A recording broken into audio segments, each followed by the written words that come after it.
आइए चलते हैं अब अपने एक्सरसाइज के नेक्स्ट क्वेश्चन पे, जो कि हमारा क्वेश्चन नंबर 20 है। Describe the passage of light through the glass prism and measure the angle of deviation.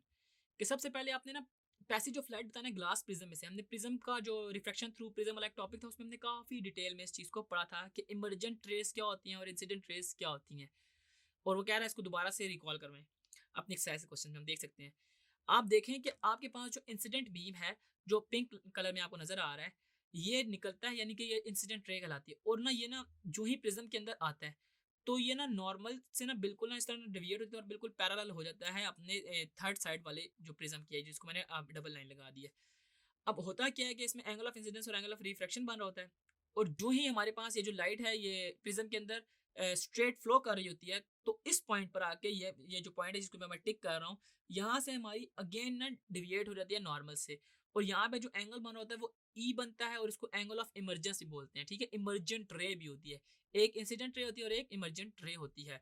और इसके अलावा वो कहता है कि आपने कैसे इसका एंगल फाइंड करना है, तो वो एंगल आपने इस तरह फाइंड करना है कि n is equal to sine I over sine R, क्योंकि आपके पास जो रिफ्रैक्टिव इंडेक्स ऑफ प्रिज्म होगी ना वो गिवन होगी।